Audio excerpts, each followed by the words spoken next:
The tears weren't just water, they were Why acid, not both? burning trails down Valerie's cheeks as Leonard's words hung in the air like poison. She could feel Simone's breath hot against her neck, his fingers digging into her bare shoulder like he was already claiming his prize. The study smelled of expensive cigars and older sins, the kind that soaked into velvet curtains and mahogany panels until even the walls became complicit. 60 seconds, sweetheart, Leonard said, swirling his bourbon with the casual cruelty of a man who'd never heard the word no, my bed or his. Choose wisely. But Valerie had learned something critical in her 3 months inside this gilded prison. Men drunk on power always underestimate the woman they're trying to break. Her father hadn't sold her for money, he loaded the gun and sent her in as the bullet. The Bucks had killed her mother 5 years ago and called it an accident. Tonight, in this suffocating room with these two monsters circling her like sharks, Valerie made a choice that would teach them a brutal lesson. Some cages are designed from the inside out. And the most dangerous woman in any room is the one they think has already surrendered. Valerie spent 4 months trapped in that house with no one knowing her truth. Don't let her story stay invisible. Comment where you're watching from. Show her that someone's paying attention this time. 6 months earlier, Valerie had been a college senior with ink-stained fingers and dreams of becoming a journalist. She lived in a cramped apartment that smelled like ramen and ambition, working 2 jobs to pay tuition her father couldn't afford. Marcus Chin had always been a gambling man, but Valerie thought his vices were limited to poker tables and horse races. She didn't know he'd been playing a far more dangerous game, one that involved old grudges, spilled blood, and a debt that couldn't be paid in cash. The night Marcus came home with Leonard Buck, Valerie was editing an article about human trafficking for her ethics class. The irony would haunt her for months. "This is my daughter," Marcus said, his voice hollow, like someone had scooped out everything human and left only echoes. Leonard stepped into their tiny living room, and suddenly the space felt even smaller, as if his presence consumed oxygen itself. He was 63, but carried himself like a man who'd bought and paid for mortality. His suit probably cost more than a year of Valerie's tuition. His eyes, pale and calculating, swept over her the way an art collector examines a painting before auction. "Stand up," Leonard said. Not to Marcus. To her. Valerie looked at her father, searching for some sign that this was a nightmare, that he'd protect her like he'd promised when she was 6 and afraid of thunderstorms. But Marcus stared at the floor, his jaw tight, his hands trembling. That's when she understood. Her father had already made a choice, and it wasn't her. "I said stand up." Leonard's voice never rose. Men like him didn't need to shout. The threat was woven into every syllable like arsenic in honey. She stood. Her legs felt like water. Leonard circled her slowly, his footsteps deliberate on the worn carpet. He studied her face, tilted her chin with cold fingers, examined her hands like he was checking for defects. Valerie had read about this in her research, how traffickers assessed their merchandise, but experiencing it was different. It stripped away every piece of dignity until she felt like nothing more than inventory being cataloged. "Good bone structure," Leonard murmured, more to himself than anyone else. "Educated. That's useful. The smart ones break more interestingly." He turned to Marcus. "Your debt was $300,000. Your daughter settles it. We're even. $300,000. That's what 22 years of her life was worth. Less than a luxury car. Less than the watch on Leonard's wrist. She comes willingly, or I take her, and you both disappear," Leonard continued, his tone as casual as discussing the weather. "Those are your options, Marcus. Choose wisely." From the doorway, a shadow moved. Simone Buck stepped into the light, and Valerie's stomach lurched. He was 34, carved from the same ruthless genetic material as his father, but with something hungrier in his eyes. Where Leonard looked at her like an acquisition, Simone looked at her like prey.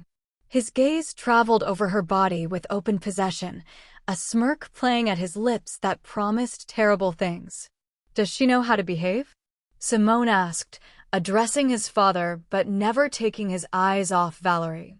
"She'll learn," Leonard replied. "They always do."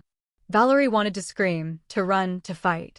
But she'd written enough investigative pieces to know that girls who fought too early ended up as cautionary tales. So she did something that would save her life and doom her innocence. She calculated.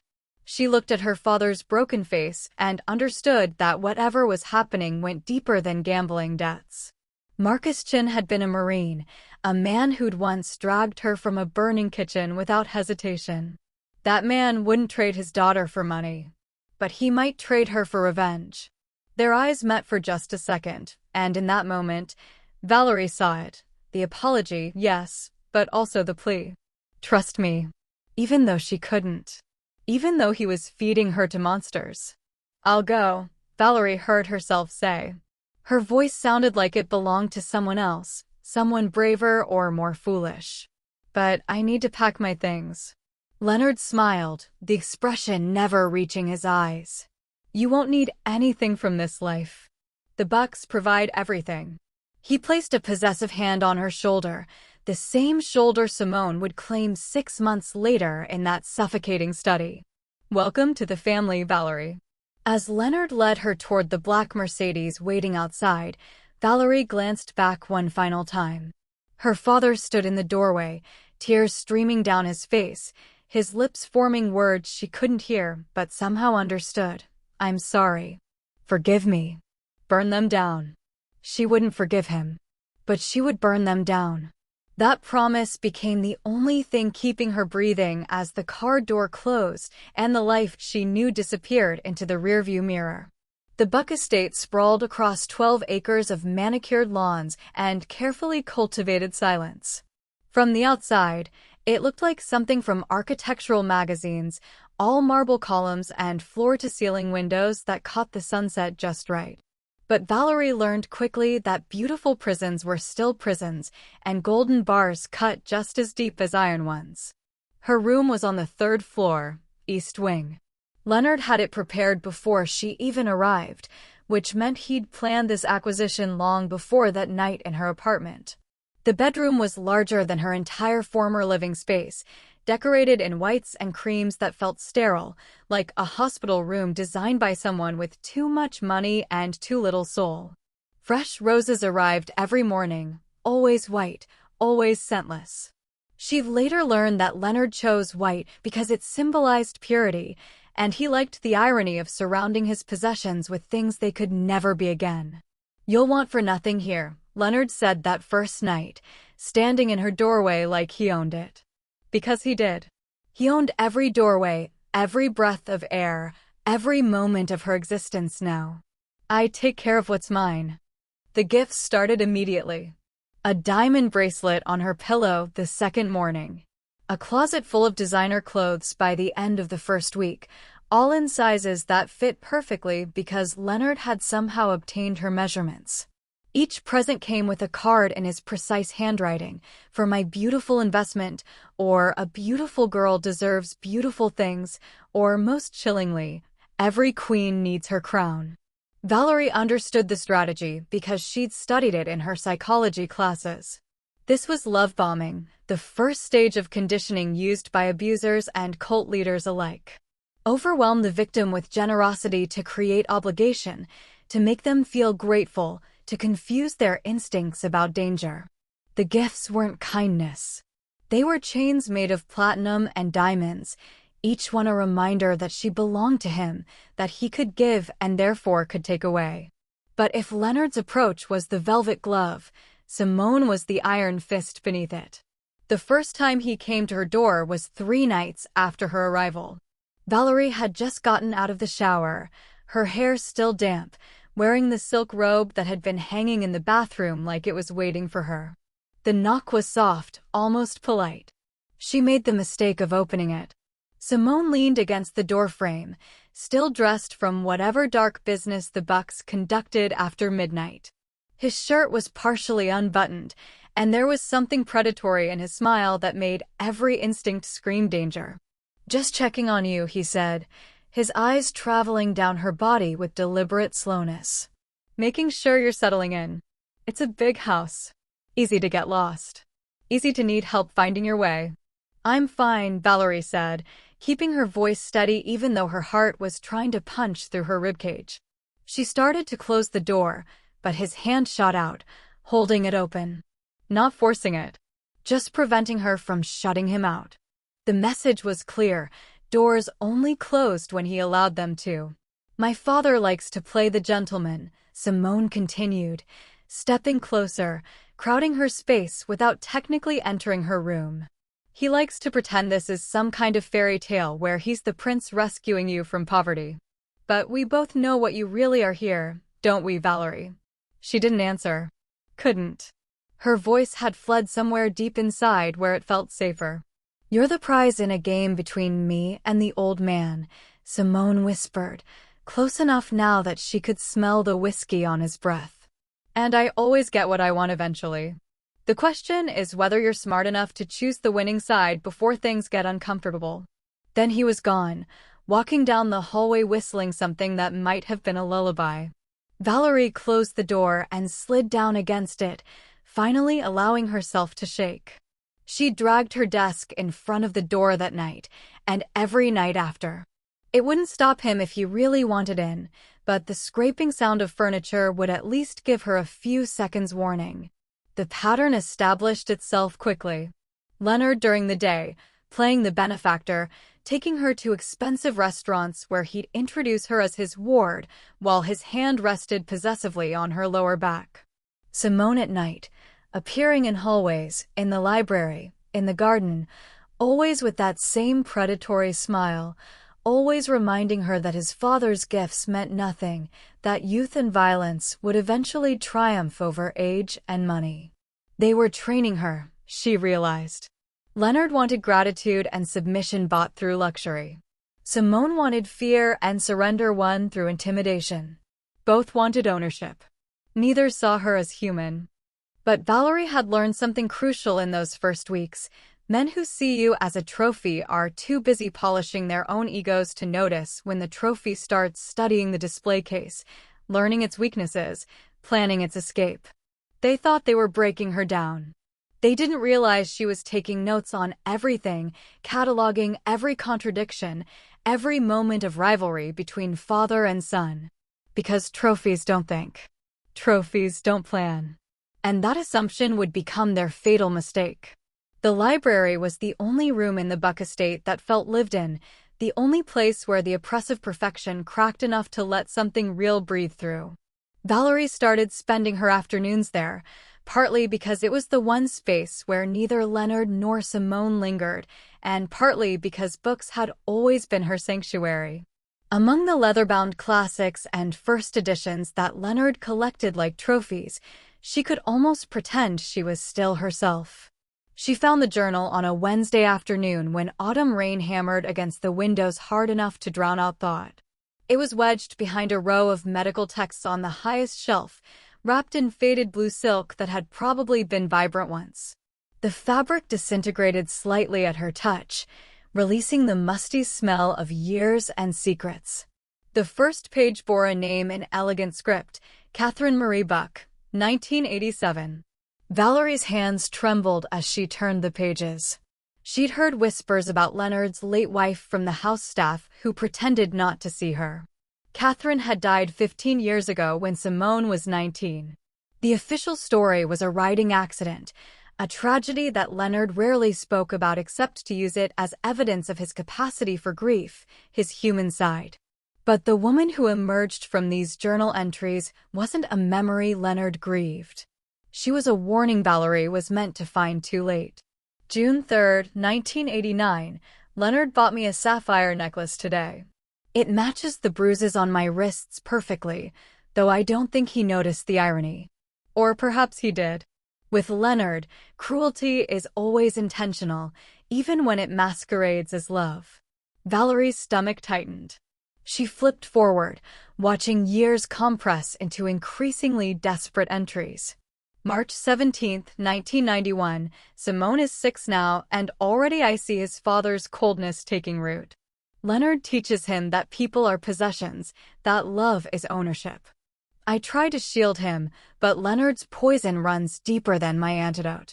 Further still, and the entries became fragmented, written in a hand that shook with either fear or fury. October 2nd, 1995. I thought choosing Leonard meant safety. I was 23 and stupid enough to believe a rich man's attention was the same as love. By the time I understood the difference, I was already trapped.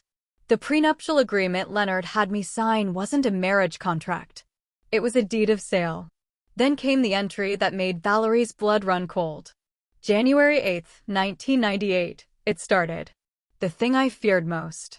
Simone is 23 now, the same age I was when Leonard claimed me. Last night at dinner, Leonard made a joke about how Simone and I have the same taste in wine, how we'd make a striking pair. Simone laughed, but his eyes held something darker. Leonard's grooming him, teaching him that what belongs to the father can be inherited by the son. I am not a woman to them. I am a legacy to be passed down. Valerie had to stop reading, her vision blurring with tears that had nothing to do with Catherine and everything to do with her own reflection in this dead woman's words. This wasn't history. This was prophecy. She forced herself to continue. February 14th, 1998. Valentine's Day. Leonard gave me roses. Simone gave me the same roses, different color. They're testing me, seeing which one I'll choose. But there is no choice that saves me. If I favor Leonard, Simone's rage will poison this house. If I favor Simone, Leonard will make me disappear for the betrayal. They want me to pick a side in their sick competition, but the game is rigged. The only way to win is not to play. The final entries were brief, scrawled in handwriting that deteriorated with each line. March 1st, 1998. I told Leonard I won't choose between them. He smiled and said, "Then we'll share you." As if I'm a bottle of wine to be passed between them. As if my humanity is negotiable. March 10th, 1998. I've started planning. There's a journalist in the city, someone who investigates organized crime. If I can get evidence of Leonard's trafficking operations, if I can. The entry ended mid-sentence. The next page was torn out, leaving only ragged edges. Then nothing. Blank pages for the rest of the journal, as if Catherine's voice had been silenced mid-scream. Valerie checked the date of the last entry against what she knew. Catherine had died 3 weeks later. A riding accident, they said. But women who were planning to expose their husbands didn't usually die in convenient accidents. She sat in the library as shadows lengthened, the journal heavy in her lap, understanding finally crystallizing like ice in her veins. This wasn't about Leonard or Simone wanting her. This was about their need to compete over her, to use her body as the battlefield for their twisted power struggle. Catherine had refused to choose, and they'd killed her for it. But not before making her final weeks a living hell of psychological torture, forcing her to exist as a shared possession between father and son. The pattern was clear now. Leonard would continue buying her affection while Simone stalked her hallways. Eventually, they'd force the choice, just as they had with Catherine. And if she refused, if she tried to escape or expose them, she'd end up like the woman whose journal she held, erased from existence with a convenient story and a closed casket. But Catherine had left one final gift, a blueprint of their tactics, evidence that this had happened before, and, most importantly, the knowledge that the Buckmen's arrogance was their weakness. They were so focused on competing with each other that they never considered the possibility that their victim might be documenting their crimes, planning their destruction. Valerie pressed the journal against her chest and made a promise to the ghost of Catherine Buck. Your death won't be meaningless. I'll finish what you started. I'll burn this whole empire down. The gala was Leonard's stage and Valerie was his featured prop. The Buck annual charity ball, he called it, as if channeling money through a foundation somehow sanitized the blood it was soaked in. 300 guests filled the estate's grand ballroom, all of them complicit in their own ways, politicians who'd taken Buck bribes, businessmen who laundered Buck money, socialites who knew better than to ask questions about where the wealth came from. Valerie stood in front of her bedroom mirror, barely recognizing the woman staring back. The dress Leonard had selected was a masterpiece of possession disguised as elegance. Deep burgundy silk that matched his tie exactly, cut low enough to display her collarbones like merchandise, fitted tight enough to prevent easy movement. The message was unmistakable to everyone who understood the language of power. She belonged to him, wore his colors, existed as an extension of his status. Stunning, Leonard said from her doorway, making her jump. He'd started entering without knocking, another boundary eroded. The diamonds are in the car. I want you wearing them when we make our entrance. Not, would you wear them, or I bought you diamonds. Just the flat assumption of compliance. This was how men like Leonard operated, Valerie had learned. They didn't ask permission because asking implied you had the right to refuse. The ballroom glittered with chandelier light and false smiles. Leonard kept his hand on her waist as he navigated the crowd, introducing her with calculated vagueness.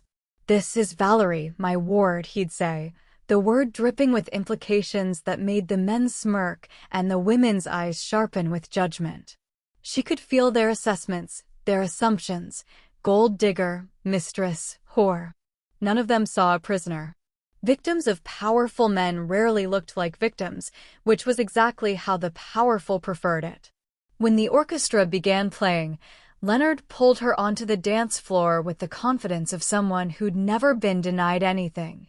His hand splayed across her bare back, holding her close enough that she could smell his cologne, expensive and cloying. "You're doing well," he murmured, his lips close to her ear. "I knew you'd adapt. Smart girls always do. Tomorrow, we'll discuss moving you into the master wing. It's time we made this arrangement more official." Valerie's heart lurched. The master wing meant no more locked doors, no more pretense of separation.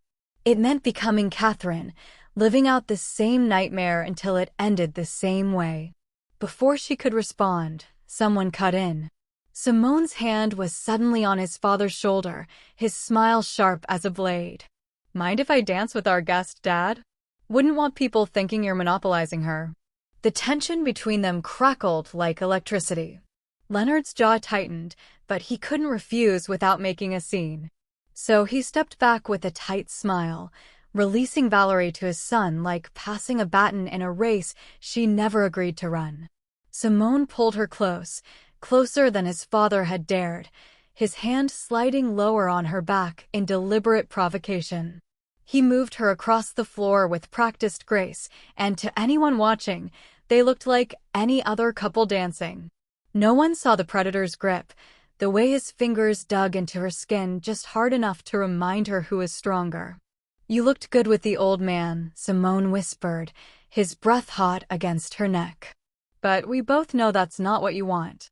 He's trying to buy you like he's bought everything else. But I see what you really need." "What I need is to not be having this conversation," Valerie said, trying to maintain distance, but his grip tightened. "Listen carefully," Simone continued, his voice dropping lower. "I've been watching you. You're smarter than the others Leonard's brought here. You're looking for a way out." He paused, letting the words sink in. "I can give you one. There's a storage facility in my name, documents that prove every crime my father's committed. Help me take him down, testify that he coerced you, forced you into this arrangement. We expose him together, and when the dust settles, you're free. Protected witness status, new life, everything." Valerie's mind raced. This was the move she'd been expecting, the divide and conquer strategy. Simone positioning himself as her savior, the good son rescuing her from the bad father. But she'd read Catherine's journal. She knew this playbook. "And what do you get?" she asked. His smile widened. "The Empire, eventually. And you, obviously. But freely this time. No more games, no more sharing. Just you and me, the way it should be." There it was. The trap dressed as salvation. Betray Leonard, and she'd simply be trading one owner for another. Simone didn't want to free her. He wanted to win her, to prove he could take from his father what the old man valued most.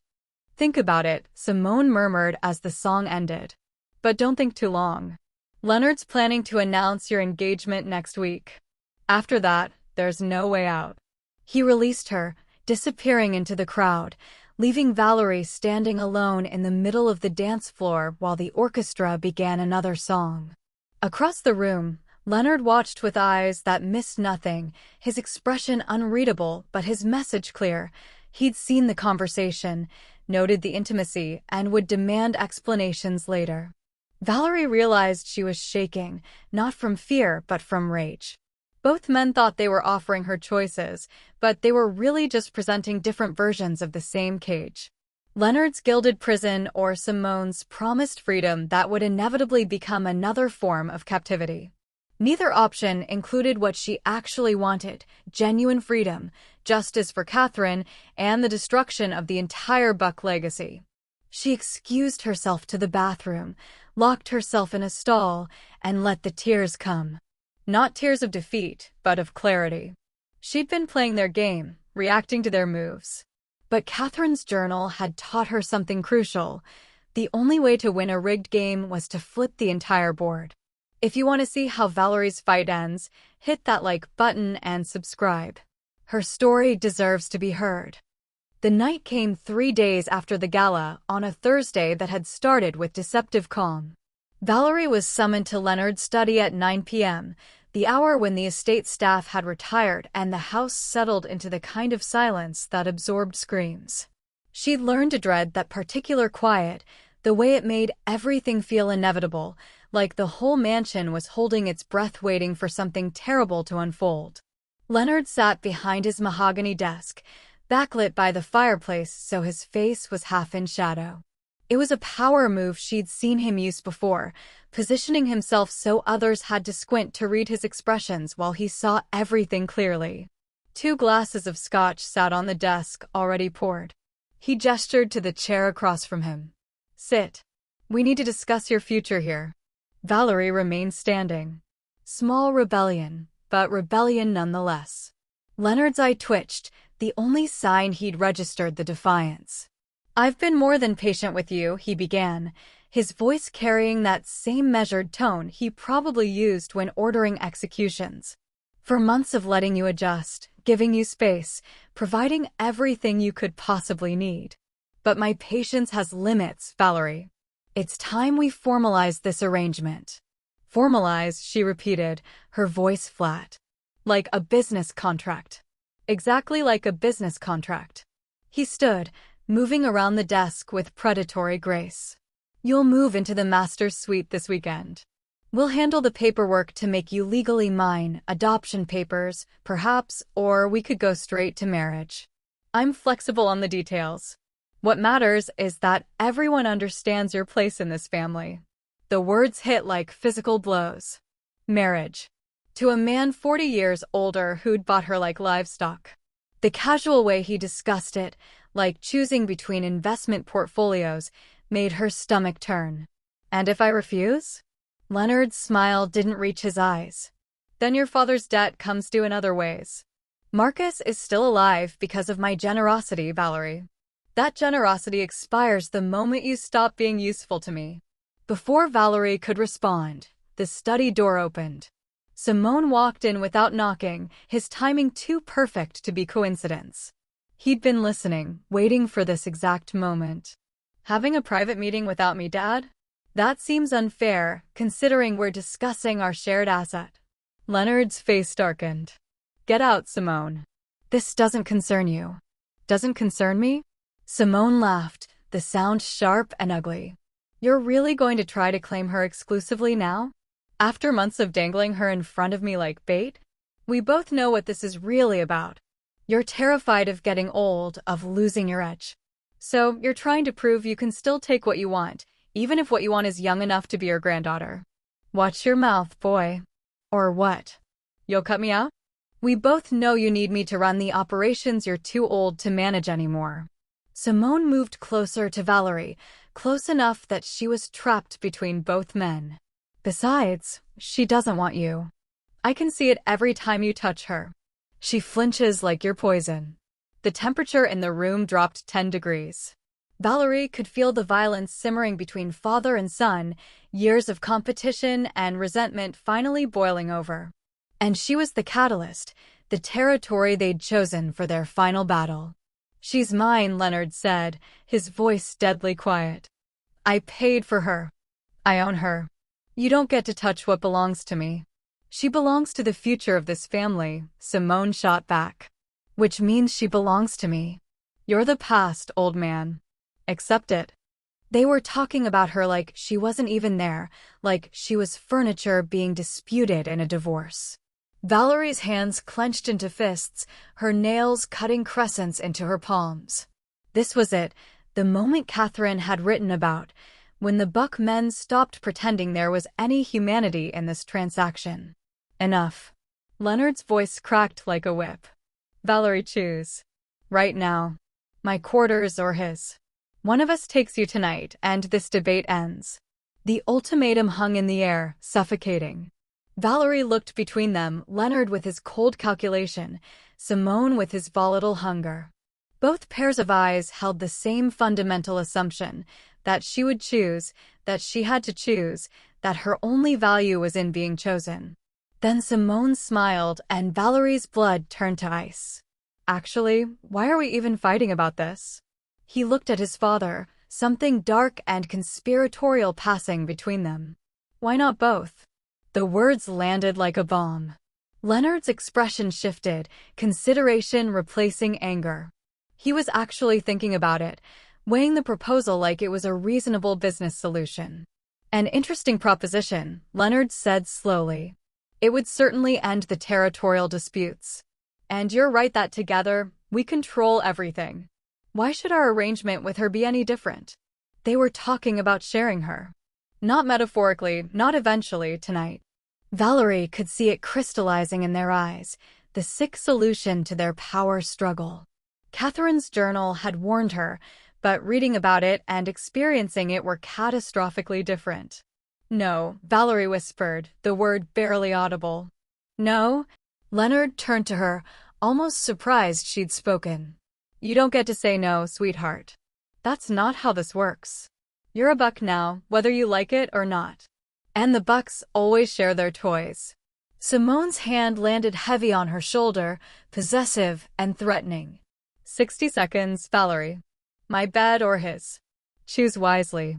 Or we make the choice for you. The tears came then, hot and shameful and real. But behind them, behind the breaking point they thought they were witnessing, Valerie's mind was crystallizing into diamond-hard clarity. They wanted her broken. They needed her submissive. Which meant the last thing they'd expect was for her to say yes. Valerie let the tears fall for exactly 10 more seconds, counting each one in her head like a countdown to detonation. Then she lifted her chin, met their eyes, and did the one thing they never expected. She stopped being a victim and became a player. "Fine," she said, her voice steady despite the tears still streaking her face. "If I'm going to be shared between you like property, then I want to be treated like the valuable property you claim I am." Leonard's eyebrows rose slightly. Simone's grip on her shoulder tightened, suspicious. They'd expected begging, pleading, maybe another attempt at refusal. Not negotiation. "What exactly are you asking for?" Leonard said carefully. Valerie had spent 4 months watching these men, studying how they thought, learning their language. The Bucks didn't understand love or empathy, but they understood value, ownership, and status symbols. She needed to speak their dialect. "If I'm the most valued asset in this house, prove it," she said, letting steel enter her voice. "Give me access to the Life Trust keys." The room went silent. The Life Trust was Buck family legend, whispered about by the staff, referenced in arguments between father and son. It was the digital vault containing access to everything: bank accounts, shell companies, encrypted communications. Leonard controlled it absolutely, had never given anyone else access. It was the source of his power, the thing that made him indispensable even as age crept up on him. "You're insane," Simone said, but there was something else in his voice. Respect, maybe, or the recognition of an equally ruthless mind. "Am I?" Valerie turned to face him directly. You both just told me I'm yours. That I belong to the Buck family now, that I'm being elevated to a position no other woman has held. But words are cheap, Simone. Your father's bought me jewelry I could lose in a drawer and clothes I could spill wine on. If I'm really family, if I'm really the most valuable thing in this house, then treat me like it. She was gambling everything on their egos, on the toxic competition that had poisoned their relationship for decades. Men like the Bucks needed to prove themselves, needed to demonstrate their power through increasingly grand gestures. She was betting they'd be too arrogant to see the trap. Leonard circled her slowly, the same way he'd inspected her that first night in her father's apartment. But this time, there was something different in his eyes, calculation, yes, but also a grudging admiration. The Life Trust keys aren't a toy, he said. They're the infrastructure of everything we've built. You're asking for access to secrets that could destroy empires. I'm asking for proof that I matter, Valerie countered. You want me to submit to both of you, to accept being passed between you like an inheritance. Fine. But Catherine had nothing. She was powerless, trapped, and look what happened to her. If I'm going to survive this family, I need to know I'm not disposable. The mention of Catherine was deliberate. Valerie watched Leonard's face carefully, saw the micro-expression of guilt flash across it before he could suppress it. Good. He knew what had happened to his wife, knew that powerless women in the Buck house had a shelf life. She has a point, Simone said, and Valerie could hear the wheels turning in his head. He was already calculating how he could use her access against his father eventually, how having an ally with Life Trust keys could shift the power balance. If we're asking her to trust us with her body, her future, shouldn't we trust her with the family assets? It's not about trust, Leonard snapped. It's about security. It's about respect, Valerie interrupted. And right now, you're asking me to give you everything while giving me nothing but empty promises. I'm not stupid, Leonard. I know how this family works. Women who can't prove their value get discarded. I won't be Catherine. I won't be powerless. Give me the keys, make me legitimate, or find someone else to fight over. She held her breath. This was the moment. Either they'd see through her manipulation, or their egos would blind them to the danger. Valerie had learned from studying manipulation tactics that abusers often believed their victims were too broken to be strategic, too traumatized to think clearly. That blind spot was her weapon. Leonard and Simone exchanged a look, an entire conversation happening in silence. Finally, Leonard smiled, the expression almost paternal. You're tougher than I thought. I like that. He moved to his desk, unlocked a drawer, and pulled out a tablet. The Life Trust requires biometric authentication from me and a secondary keyholder. I'll add you as secondary. You'll have access to the accounts, but only for spending. The administrative controls stay with me. Valerie's heart raced, but she kept her face neutral. He thought he was giving her a spending allowance, a way to buy shoes and jewelry. He had no idea that secondary access meant she could view everything, transaction histories, encrypted files, the digital paper trail of every crime the Bucks had committed for 3 decades. And Simone needs to approve it too, she said, playing them against each other one more time. If I belong to both of you need to grant access. Equal partnership, remember. Simone practically preened. Of course. We're in this together, right, Dad? Leonard's jaw tightened, but he nodded. He pulled up the access protocols, typed in his authorization code, then handed the tablet to Simone. Both men placed their thumbs on the biometric scanner. The system beeped its acceptance. There, Leonard said, turning the tablet toward Valerie. Place your hand here. Welcome to the family vault, Princess.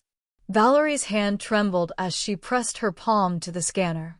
The screen flashed green. Access granted. She now had digital keys to everything the Bucks had spent generations hiding. Now, Leonard said, his voice dropping into something darker, you've gotten what you asked for. Time to hold up your end of this bargain. Both men moved toward her, and Valerie felt the walls closing in. But in her mind, She was already counting down the hours until she could access a computer, until she could download everything, until she could finally finish what Catherine had started. She'd just convinced two monsters to hand her the weapon that would destroy them. And they thought they'd won. Valerie told Leonard she needed clothes from her old apartment, personal items that would make the master suite feel less like a gilded cage. He'd agreed with the magnanimous air of a man who believed he'd already won, assigning her a driver and a 4-hour window. Freedom on a leash, but freedom nonetheless. The apartment building looked smaller than she remembered, dingier, like returning to a childhood home and finding it shrunk in your absence. She dismissed the driver at the corner, claiming she needed time alone to pack, and watched the black sedan disappear before turning toward the real destination, the Veterans Hospital 3 blocks away. Marcus Chin had checked himself in 2 weeks after Valerie entered the Buck estate. Liver failure, the doctor said, though Valerie suspected it was something deeper that was killing him. Guilt had a way of eating people from the inside out.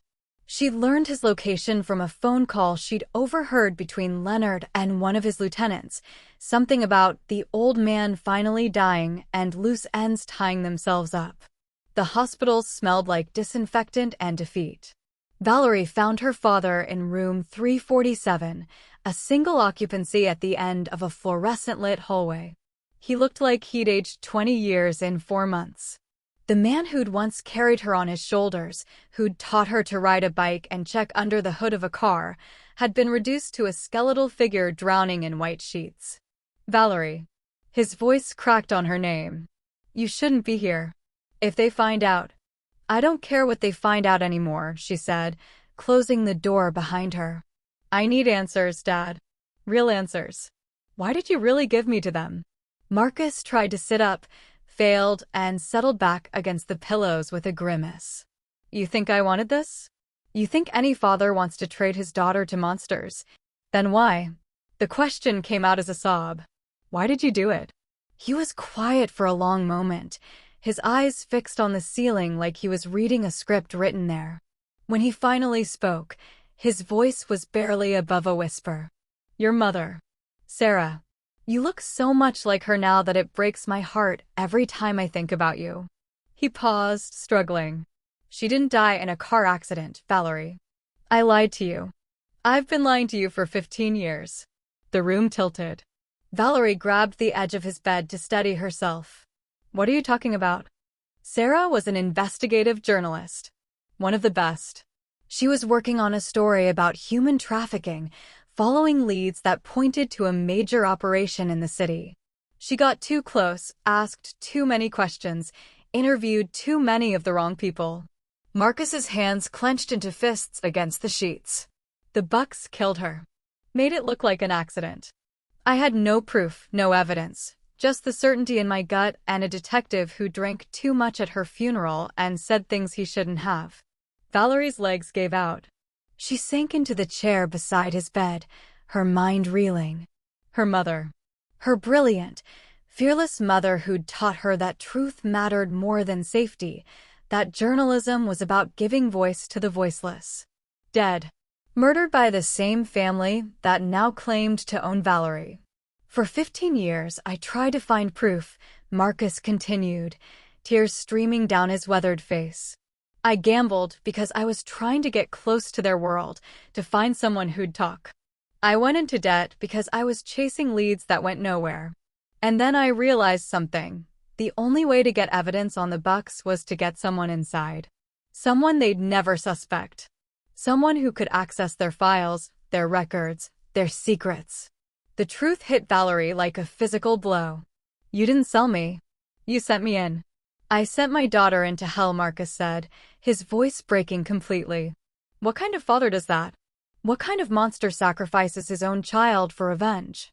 The kind who loved his wife, Valerie whispered. The kind who knew his daughter was strong enough to finish what her mother started.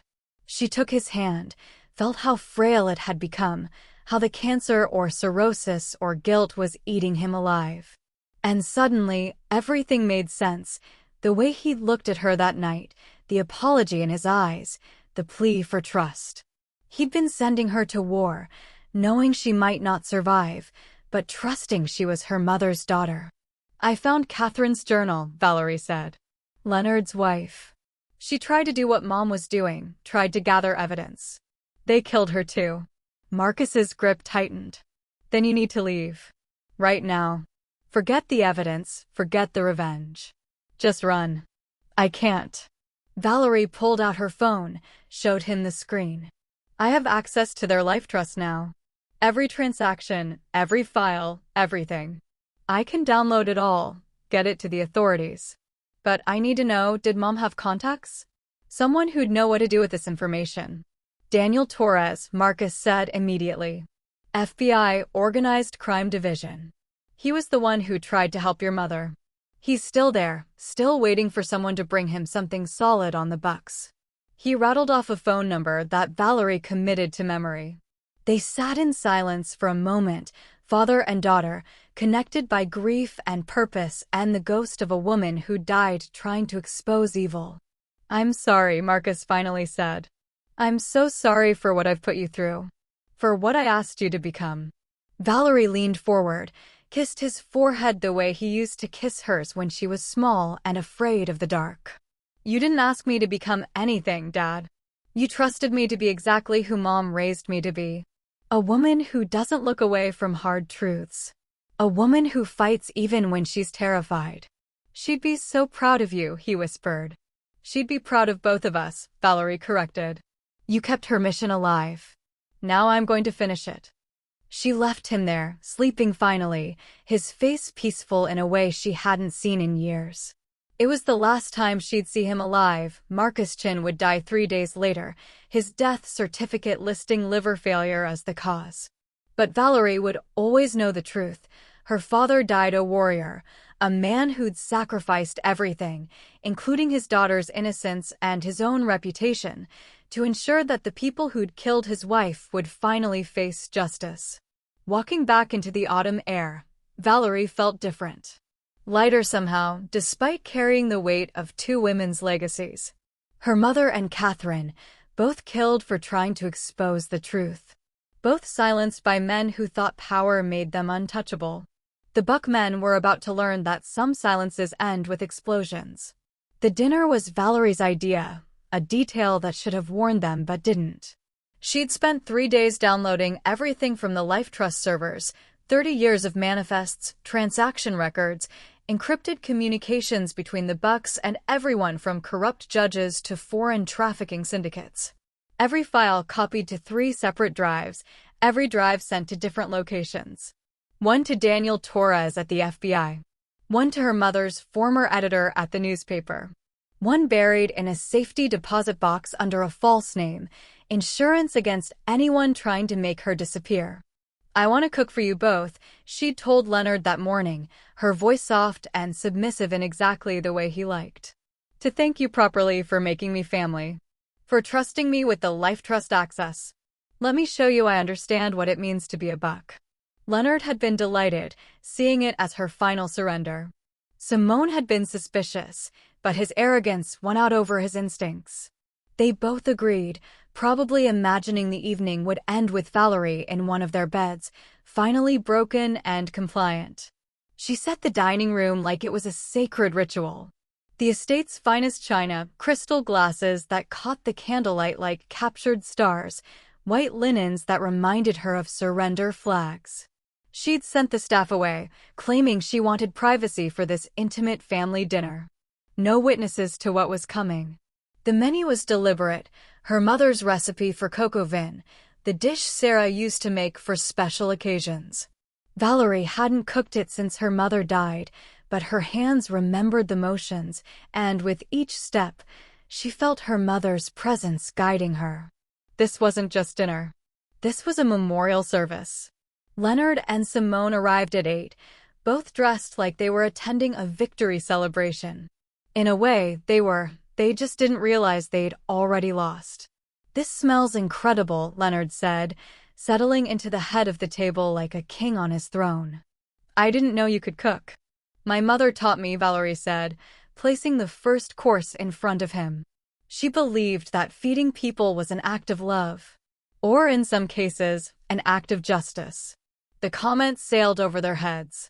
Men drunk on their own power rarely heard warnings, even when they were spoken directly. The meal progressed with painful normalcy. Leonard and Simone traded barbs about business, about territory, about plans to expand their operations into new markets. They spoke casually about human lives as commodities, about profit margins built on suffering. Valerie listened, memorizing every admission, every casual mention of illegal activity. Not that she needed more evidence. She had 30 years' worth sitting on FBI servers, but she wanted to remember their arrogance, the way they believed themselves untouchable. "Shall we have wine?" Valerie asked when the main course was cleared. "I selected something special from the cellar." She returned with a 1998 vintage, the year Catherine died. The year everything had gone wrong for the last woman who'd tried to escape this family. Valerie poured for Leonard first, then Simone, saving her own glass for last. "A toast," Leonard said, raising his glass. "To family. To the future. To Valerie, who's finally learned her place in this house." "To Valerie," Simone echoed, his eyes gleaming with possessive hunger. Valerie lifted her glass, but didn't drink. Instead, she smiled, and something in that smile made both men pause. "Actually, I have a toast," she said. "To Sarah Chin, investigative journalist, who died 15 years ago trying to expose this family. To Catherine Buck, who tried to finish what Sarah started and paid with her life. And to every woman, every child, every human being you've ever trafficked, exploited, or destroyed in your insatiable hunger for power." The temperature in the room plummeted. Leonard set down his glass carefully, his face going dangerously still. Simone half rose from his chair. "What the hell are you talking about?" Leonard's voice was ice. "I'm talking about the life trust keys," Valerie said calmly. "You thought you were giving me access to bank accounts. A spending allowance for the pet you'd bought. But the life trust wasn't just money, was it, Leonard? It was everything. Transaction records dating back to 1995.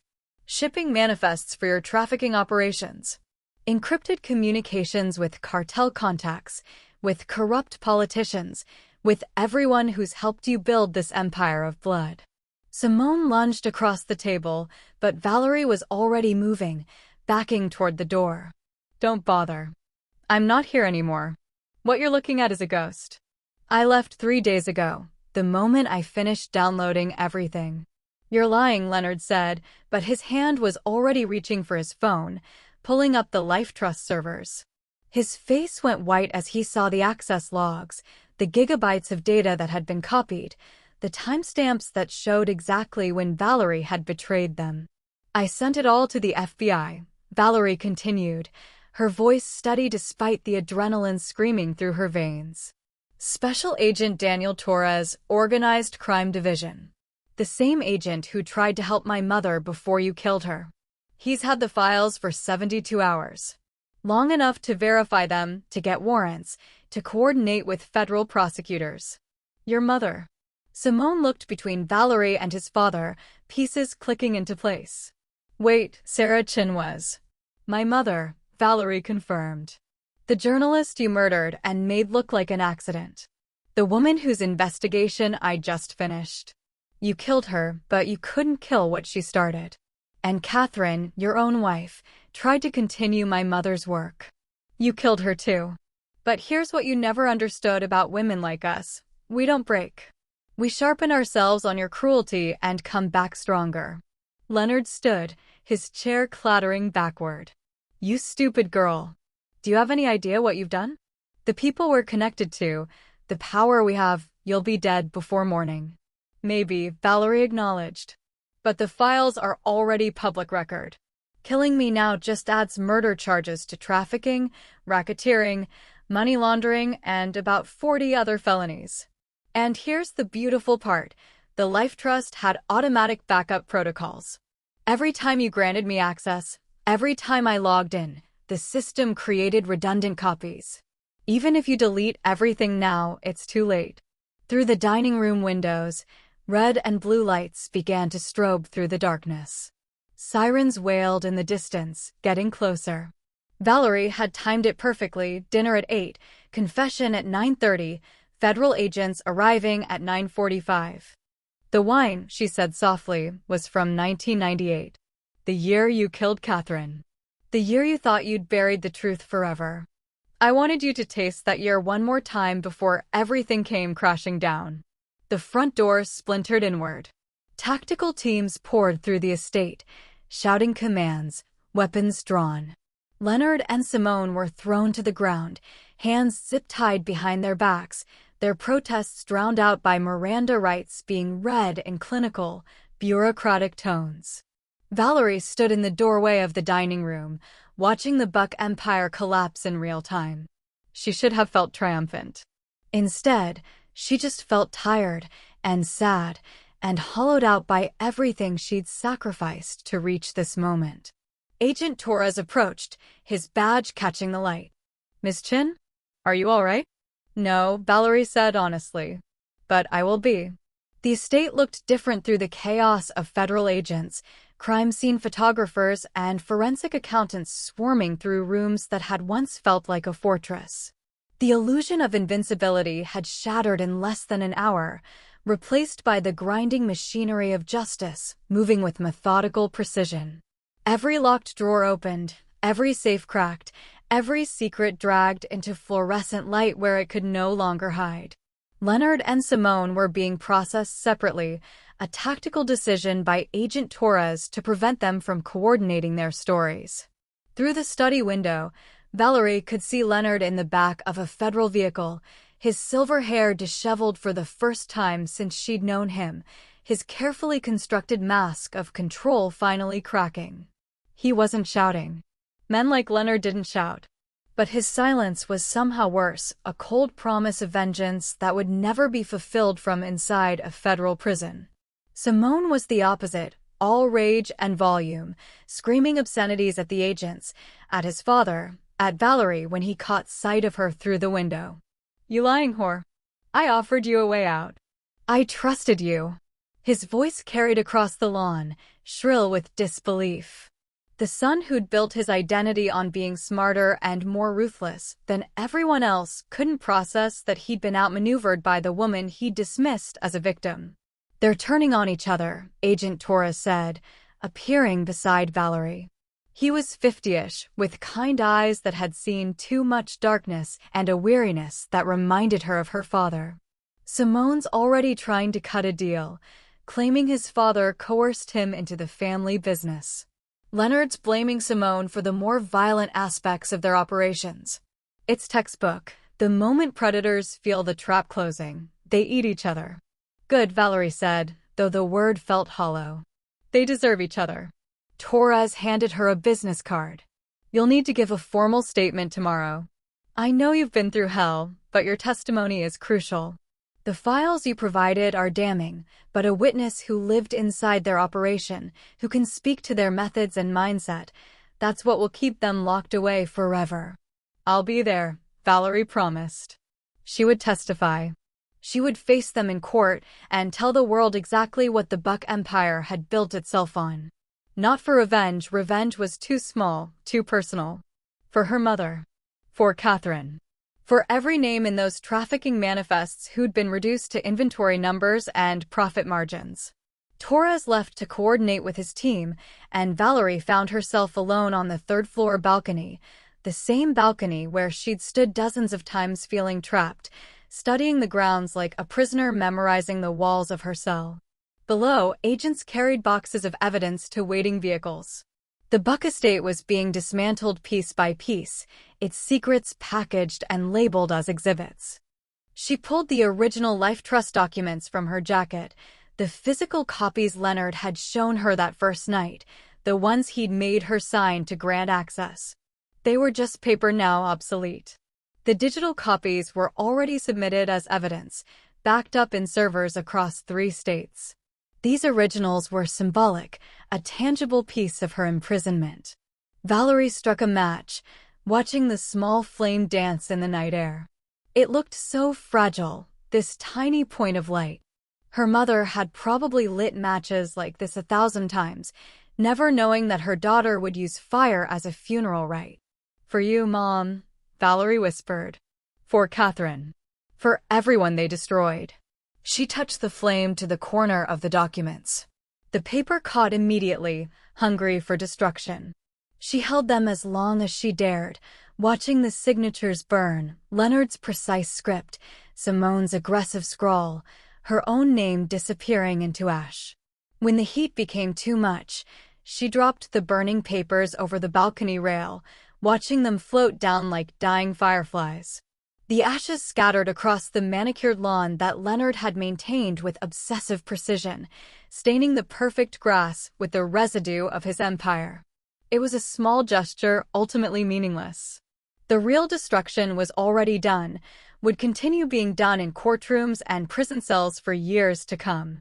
But Valerie needed this moment, this tiny act of defiance that was purely her own.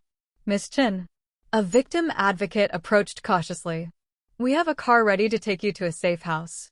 Until the trial, you'll be under protective custody." More cages, Valerie thought, though these ones came with good intentions. She understood the necessity. The Bucks had connections that stretched across continents, people who might seek revenge for their fallen patrons. But understanding didn't make the prospect of more locked doors and limited freedom any easier to swallow. "I'd like one more minute," Valerie said. The advocate nodded and retreated, giving her space. Valerie turned back to the estate one final time, taking in every detail. She wanted to remember this place, not as the nightmare it had been, but as the battlefield where she'd won. Where 2 women had died fighting, and a third had survived to finish their war. She thought about innocence, about the girl she'd been 4 months ago with her journalism dreams and her naive belief that the world made sense. That girl was gone, burned away by Leonard's clinical inspection, Simone's predatory visits, the weight of playing submissive while planning revolution. She'd sacrificed that innocence deliberately, weaponized her own trauma to get close enough to strike. The cost had been everything she used to be. But the alternative had been becoming what they wanted her to be: broken, compliant, another Catherine who'd died trying to escape. She'd chosen a third path: become dangerous. Become the thing they'd underestimate until it was too late. Valerie walked away from the balcony, down the marble stairs she'd climbed 100 times with Leonard's hand on her back or Simone's eyes following her movements. Her footsteps echoed in the vast emptiness, a sound she'd never heard before. The Buck estate had always been full of oppressive presence, heavy with the weight of men who consumed space. Now it was just an empty building, soon to be seized and auctioned, its grandeur revealed as nothing more than expensive camouflage for ordinary evil. Outside, Agent Torres waited by an unmarked sedan. "Ready?" Valerie took one last breath of free air, looked up at the stars that had witnessed her imprisonment and her liberation, and nodded. "I'm ready." As the car pulled away, she watched the estate recede in the side mirror. Emergency lights still strobed against the facade, making it look like the house itself was wounded and bleeding. Somewhere inside, Leonard and Simone Buck were processing the impossible, that the girl they'd treated as a toy had dismantled their empire from within. The car turned onto the main road, and the estate disappeared from view. Valerie closed her eyes, finally allowing herself to feel the exhaustion that had been building for 4 months. She was free. She was damaged. She was alive. And tomorrow, she would wake up and begin the long, difficult work of figuring out who she was now that survival was no longer her only purpose. The girl who'd entered the Buck estate was dead, sacrificed to necessity. But from those ashes, something harder had emerged. Something that understood that justice sometimes required becoming the monster you were fighting against, just long enough to drag it into the light. Valerie Chen had learned the most brutal lesson life could teach. Freedom wasn't given. It was taken. And sometimes, the cost of taking it was every soft part of yourself that believed the world would save you if you just waited long enough. She'd stopped waiting. And the Bucks had burned for it. Valerie's story matters. If it moved you, share it. If it inspired you, leave a comment. And subscribe so stories like this keep reaching people who need to hear them. Justice starts with awareness.